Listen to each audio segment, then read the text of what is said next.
1969. The Woodstock Festival unites 400,000 young people.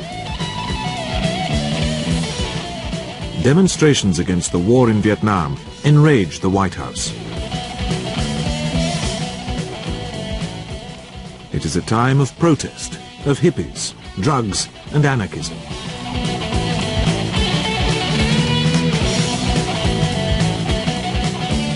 In the Hollywood Hills, early on Saturday, the 9th of August, the Daily Maid walked into a house in Cielo Drive, once the home of Cary Grant and then Doris Day's son, Terry Melcher. She fled to a neighbor, screaming, "Murder, death, bodies, blood." Slumped dead at the wheel of a white Rambler, the police found an 18-year-old youth, shot 4 times in the head and chest, with his neck slashed. His name was Stephen Parent.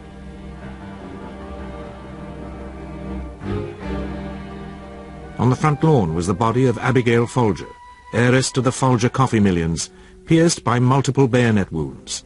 She had bled so much that her white nightgown first appeared to be a red one.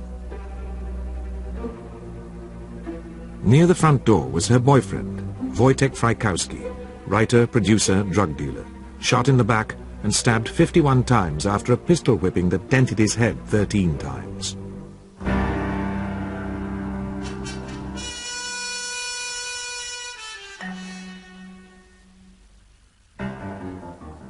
In the living room hung Sharon Tate, star of Valley of the Dolls, 8 months pregnant. She had been strangled and stabbed 16 times with a bayonet. Her husband, film director Roman Polanski, was away in Europe. Next to her was the body of her ex-fiancé, Jay Sebring, hairstylist, shot through the lung with a towel over his head like a grotesque hood. He was joined to her with a rope looped over a beam. On the front door, in Sharon Tate's blood, was written the word pig. The police were appalled and baffled. In a knee-jerk reaction, they arrested the only surviving member of the household, a 19-year-old youth named William Garretson, employed as caretaker and living in a small house in the grounds. 2 days later, they let him go. The situation is this. He has been released. We prepared a writ of habeas corpus to be filed today. If he was not released, we told the authorities our position, and we're ready to go to court. The police have considered our position, have investigated the case, have treated him well, and have come, I think, to the same conclusion that I've had since we started with this, that the boy is innocent, he's not involved in any way, and he has been released. The day after the Cielo Drive murders, 15 miles away, there was what police assumed was a copycat murder. At his Spanish-style house near Griffith Park, supermarket tycoon Lino LaBianca had been repeatedly stabbed. His wife, Rosemary, was strangled with an electric cord. Cut into LaBianca's chest was the word war and a series of crosses. A carving fork was stuck in his stomach. Over his head was draped a white hood. In blood, on the living room walls was written, "Death to pigs." On the refrigerator were the words, "Helter Skelter." Nothing was stolen. A police spokesman attempted to reassure the public, but failed to link the two crimes. Yes, we have 17 sergeants and 2 lieutenants whose prime responsibility now is the investigation of the both homicides. There are some things there that were of similar nature, but actually the homicides are not connected. I think the public and a lot of the media picked out the fact that they were similar in nature, possibly because of the blood and the inscriptions. But this is rather a common type of thing in homicides. We've had many cases before where the suspect was written in blood or in lipstick or various things of that nature. It took 3 months to connect the two crimes, and a third one, the killing of a music teacher named Gary Hinman. A hippie named Bobby Beausoleil had left his fingerprints at the scene of that crime. When he was arrested, he was wearing a shirt stained with Hinman's blood. A girl named Susan Atkins was identified as being there with him.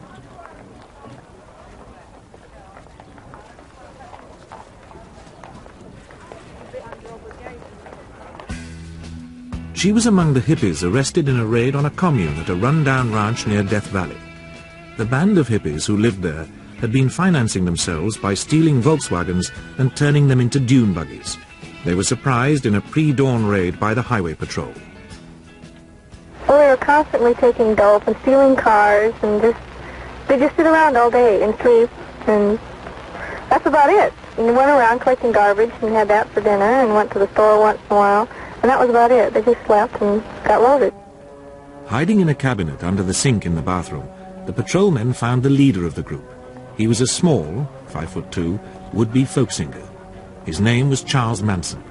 26 of the Manson family, as they called themselves, were arrested in the raid.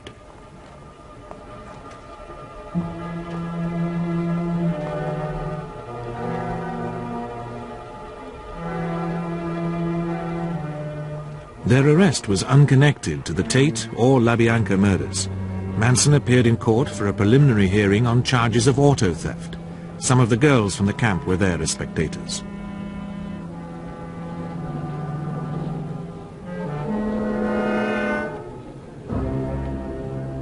Most were released, but not Susan Atkins. She boasted to a cellmate that she had been in on both the Sharon Tate and LaBianca murders, as well as the Hinman killing. The cellmate told the police, and on December 1, the Los Angeles police called a press conference. Today, warrants have been issued for the arrest of 3 individuals in connection with the murders of Sharon Tate, Abigail Folger, Rakowski, Stephen Parent, and Thomas John Sebring. These murders occurred on August the 9th on Cielo Drive in West Los Angeles. These persons also were involved in the murder deaths of Rosemary LaBianca and Lino LaBianca, president of Gateway Markets in Hollywood. This homicide took place a day later on August 10th, 1969. It is anticipated that an additional 4 or 5 persons will be named in indictments which will be sought from the Los Angeles County Grand Jury. The persons for whom warrants have been issued are Charles D. Watson, 24 years of age, now in custody in McKinney, Texas, Patricia Kernwinkle, and Linda Louise Kasabian, not yet in custody.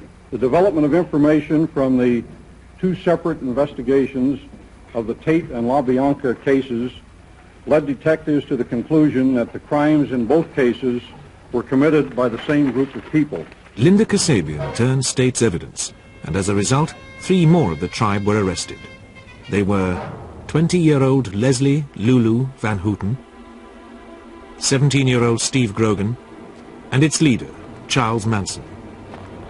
Charles Manson, father unknown, had been born 35 years before, the unwanted son of a prostitute. With his mother often in jail, Charles had lived in a series of orphanages, then reformatories, and finally in jails, where he was sent for burglary, stealing cars, forging, and pimping. By the time he was due to be released from California State Penitentiary, he had spent more than half his life behind bars. He pleaded to be allowed to stay. "This is my only home," he told prison authorities. "I don't know if I can cope out there." He made his way to San Francisco in early 1967 to discover that he could cope very well. The city had become the capital of a new culture. Turning on and dropping out were the new catchphrases. Grass and hallucinatory drugs were everywhere.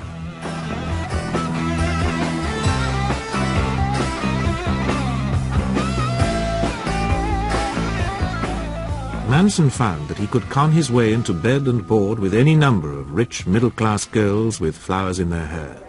He got them hooked on LSD and group sex. Everybody has to come to truth. The whole country, the whole world is going to have to come to truth. And that is not money. Truth is not in your money. A dozen of them happily went with him in a converted bus to Los Angeles. The killing began when they were living on the old Spahn Ranch in Simi Valley, the former home of Western star William S. Hart. In return for various favors from family members, including Lynette Squeaky Fromm, George Spahn, the 81-year-old owner, let the group live there free. They lived an idyllic life, sharing everything. But there was a sinister side too. The psychotic Manson invented games where they took turns to play the parts of victims who were tortured and terrorized. He dominated his followers totally. Well, when I first met him, the man talked to me and he says, why don't you come up and the rules are that, you know, there is no rules. You just look at it and just be beautiful with it, and it's just beautiful to you. Yeah. You know, and I love him. Mm-hmm. His so-called power, which is, it only lies in his happiness. Yeah. That's what attracts people, is he's completely happy. He dances. Generally, he dances, he sings, he looks beautiful, he looks happy. And this draws a lot of people, just like people are drawn to little babies. The police raided the ranch looking for stolen cars. A large cache of arms was discovered. Family members, including Charles, were arrested, but they had to be released because the warrant was wrongly dated. Among those released was Donald Shea.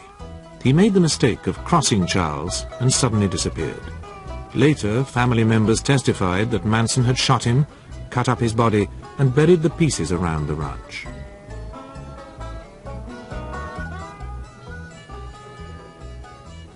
They were arrested again when Susan Atkins boasted of the murders. Because of her proud confession, the police were finally able to connect the Tate, Hinman, and LaBianca murders. Going to trial, the prosecution asked the judge to consider the cases together. We expect to try all 6 of these defendants on both cases at the same time. That, of course, would be subject to any ruling on the part of the judge should any of the defendants move to sever cases or defendants. We are prepared and intend, however, to go to trial as soon as possible and to try all 6 parties and 2 cases at the same time. The trial of Charles Manson and followers lasted over 9.5 months, breaking the records for the longest and most expensive murder trial ever held in the USA.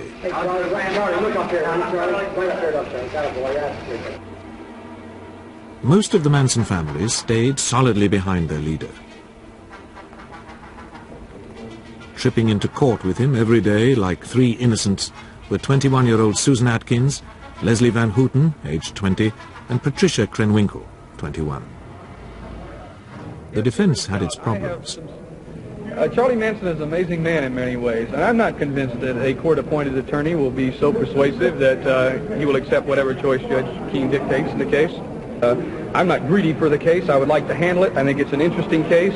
As I said, 2 different teams of attorneys discussed with Manson, and Manson asked if I would represent him, and I came to see him on that basis, so solely on that basis. Sometimes the 3 girls sang like schoolgirls on their way into court to show their solidarity with Manson.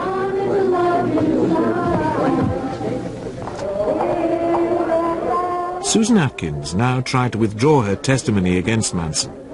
Meanwhile, the lawyers pursued their delaying tactics.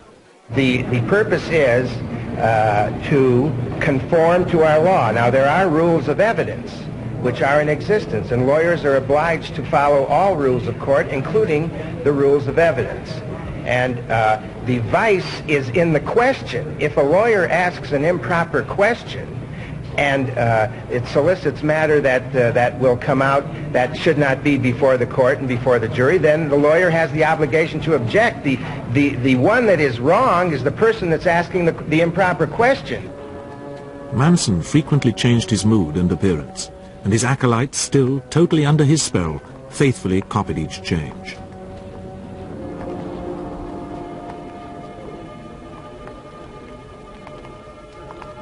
They did all they could to make the proceedings appear farcical, shaving their heads and cutting crosses and swastikas into their foreheads. But nothing they could do could hide their depravity. It emerged that Manson believed that he could ferment racial hatred by murdering rich people at random and putting the blame on black activists.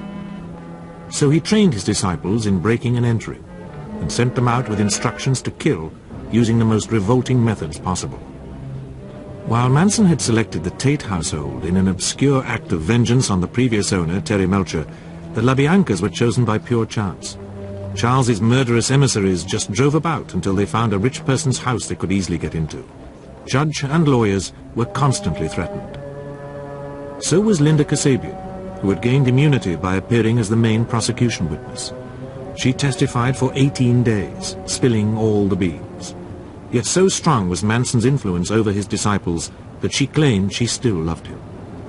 Recalling the murders, Susan Atkins had testified, "You have to have a real love in your heart to do this for people," meaning Manson. She said that stabbing Sharon Tate sent a rush through her. With horrifying naivety, she said, "The more you do it, the better you like it."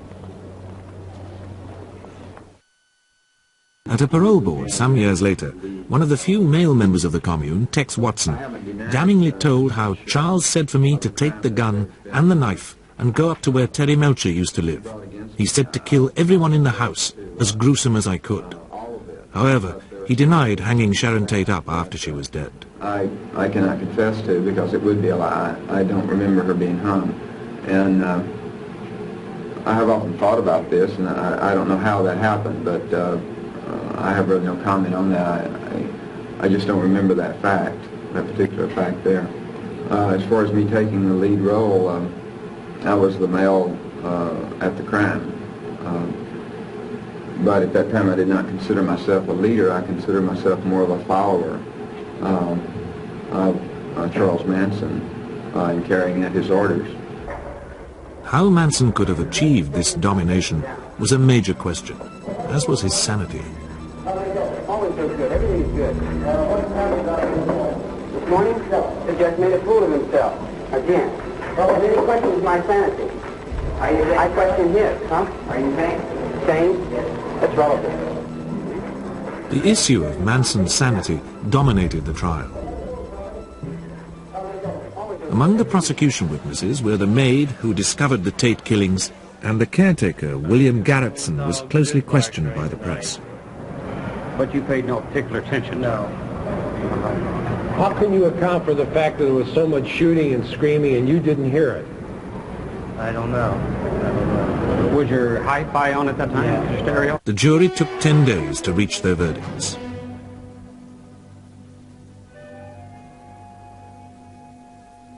Then they found Manson, Atkins, Krenwinkel, and Van Houten guilty.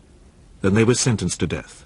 In a later trial, Manson, Bruce Davis, Bobby Beausoleil, and Clem Grogan were found guilty of other murders. Tex Watson was tried separately and found guilty. Despite all the revelations, Manson's followers remained loyal. Sisters, and Charles Manson is your brother. And a lot of your sisters are in jail. There's a lot of innocent people being crucified. Squeaky Fromm, acting head of the family in Manson's absence, was his ambassador to the world outside. I may not take law books into my cell. The jail law library is totally inadequate for legal research. I may not have a phone in my name. I may not receive calls. My legal work is constantly looked over by the sheriff for contraband. Years later, she tried to assassinate President Ford and was sentenced to life imprisonment. The sentenced members of the family were saved from execution when California abandoned the death penalty. As he fought unsuccessfully for parole from a life sentence, Tex Watson seemed to have repented. I have to live with it daily, just as the families do. There's much bitterness on my part. There is underlying hostility and righteous indignation against what I've done. And despite her smart appearance, Susan Atkins' appeal for parole was rejected on the grounds that she was not fit to be out in society. After finding of unsuitability, we relied upon the following circumstances in determining that you are not suitable for parole at this time and would pose an unreasonable risk of danger to society if released from prison. Charles Manson has made sporadic, defiant appearances over the years at appeals and parole reviews. Going back down in a old hole. How do you feel about the decision? How do you feel about the decision? What decision? Not to jail. Everyone's in jail. jail.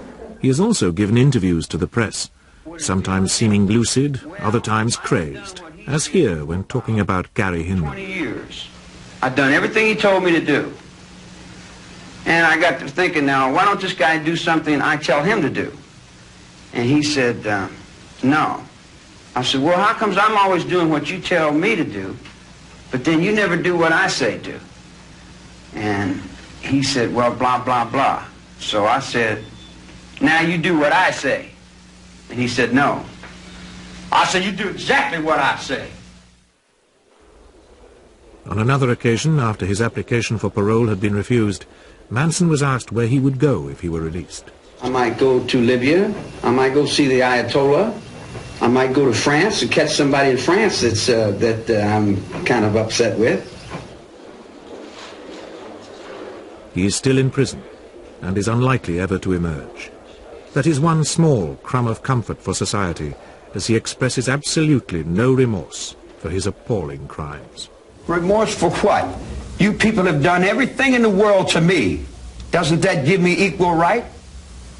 I can do anything I want to you people at any time I want to, because that's what you've done to me. If you spit in my face and smack me in the mouth and throw me in solitary confinement for nothing, what do you think's going to happen when I get out of here? Maybe I haven't done enough. I might be ashamed of that, for not doing enough, for not giving enough, for not being more perceptive, for not being aware enough, for not understanding, for being stupid. Maybe I should have killed 400 or 500 people, then I would have felt better. Then when I felt like I really offered society something. You've got it stuck in your brain that I murdered somebody. What do you want to call me a murderer for? I've never killed anyone. I don't need to kill anyone. I think it. I have it here. The street is my world. I don't pretend to go uptown and be anything fancy. I can, but I find more real in the world that I'm in than I do the tinsel. And the real world is the one I have to deal with every day, you know. Believe me, if I started murdering people, there'd be none of you left.